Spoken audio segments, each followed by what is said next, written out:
수만 없는 스멘트는 그냥 엔터잖아. 아, 안 돼. 내가 잘못했어. K-팝 팬들이 누군가를 애타게 부르고 있습니다. 미안해요 이수만, 돌아와요 이수만, 이수만 절대 지켜.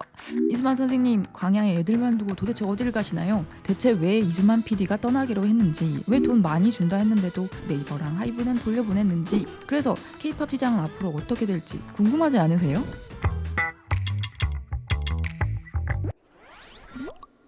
이번 거래는 이수만 PD의 18.73% 지분을 파는 거기 때문에 사실상 SM 엔터가 새 주인에게 통째로 넘어가는 거예요. 아, SM인데 엔터 좀 한다는 회사들은 엄청 사고 싶겠죠? 아, 근데 이수만 PD 쉬운 사람이 아니에요. 까다로워요. BTS 소속사 하이브가 찾아가서 비싸게 사겠다고 했는데 이수만 PD가 단칼에 거절했죠. 돈이 너무 많은 게 마음에 안 드셨다나 봐요. 방시혁 의장이 JYP 밑에서 일하다가 독립해서 빅히트를 만들었잖아요. 한참 후배가 나보다 큰 회사를 만들더니 내 회사 사겠다고 온 셈이죠. 아, 약간 자존심 상할 만하죠. 네이버도 아웃. 네이버가 SM 뒤통수를 치면서 사이가 많이 틀어졌거든요. 원래 둘은 사이가 되게 좋았어요. 2020년에 네이버가 SM이랑 전략적 제휴도 맺고 투자도 하고 분위기 좋았죠. 그래서 SM이 팬 커뮤니티인 리슨 서비스도 네이버 브이라이브로 옮겼는데, 근데 네이버가 올해 초에 하이브랑 손을 잡더니 위버스랑 브이라이브 통합을 해버리네요. 아, SM 입장에선 황당하죠. SM이 네이버에 내용 증명까지 보냈대요. 절교합니다. 완전 삐진 거죠. 남은 게 카카오인데 카카오랑 얘기가 되나 싶더니 CJ ENM이 뛰어들었어요. 둘 다 콘텐츠를 키우고 있다는 점에서 여러모로 관심 가질만 하죠. 뭐 카카오 프렌즈처럼 카톡에 NCT 캐릭터 뜨고 엠넷에서 SM 돌로 프로듀스 찍고 가져가면 할 건 많아요. 결국 누가 사가냐는 이수만 PD 픽. 단순히 돈 많이 준다고 넘길 사람은 아닌 것 같네요. 태초에 아이돌계 조상 H.O.T, SES, 신화가 있었고 아시아의 별 보아 이사님이 고생해서 일본 시장을 씹어드시고 한국 대중문화에 한 획을 긋죠. 아, 여러모로 획을 그은 동방신기도 여기까지. 슈퍼주니어, 소녀시대, 샤이니, FX, 엑소, 레드벨벳, NCT, 에스파까지 혈관에 SMP가 흐르는 K-팝 고인물이라면 심장이 반응할 그룹들을 줄줄이 히트시켜요. 이 거대한 K-팝 서사 중심에 이수만 PD가 있어요. 회사 이름부터 본인 이름이잖아요. 설립자이자 총괄 프로듀서이자 대표이자 최대 주주예요. 아, 혼자 다 하는 거죠. 사실상 SM 이퀄 이수만이에요. 이분이 52년생인데 여전히 감이 장난 아니에요. 직접 캐스팅하고 이름도 지어주고 노래도 정해주고 안무도 봐주고 데뷔 컨셉도 잡아줍니다. 세계관까지 만드시는걸요. 이수만 영생에 SM상 수만인의 꽃밭 다 사장님 픽이에요. 오죽하면 SM 팬들이 자기가 70 먹은 할아버지랑 취향이 똑같다니 하잖아요.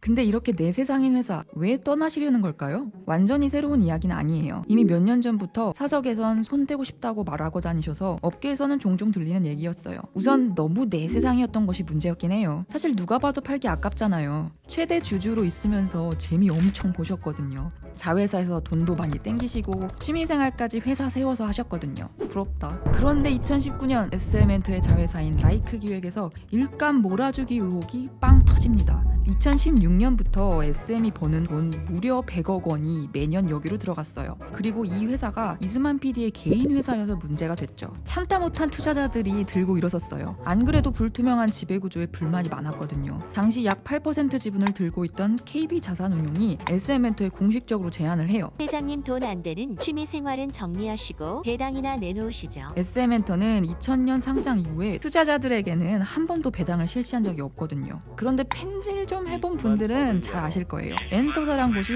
기본이 무대응이에요. SM은 투자자들이 뭐라고 하든지 일단 일십했어요. 근데 하도 욕을 먹으니까 한참 지나서 답장을 하긴 했는데 제안들은 다 거절했죠. 대충 니들이 음악을 몰라서 그래. 불법 아니라니까. 용으로요.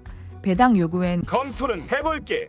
이런 모호한 답도 주고요. 물론 투자자 제안이 특 A 플랜은 아니었어요. 그래도 어쨌든 정성스레 제안을 했는데 반응이 미지근하니까 투자자들은 어이가 없죠. 이수만 PD가 SM을 더 키울 생각이 없나? 별 추측이 다 나왔습니다. 어쨌든 이 일로 국내 엔터계의 지저분한 지배구조가 관심을 받게 됩니다. 이수만 PD도 지쳐갑니다. 사람인데 피곤했겠죠. 근데 좀 신기하죠. 사실 다른 산업이었으면 애초에 욕을 바가지로 먹었을 일인데 왜 이제서야 화제가 됐을까요? 그건 엔터업계 자체가 특수해서예요.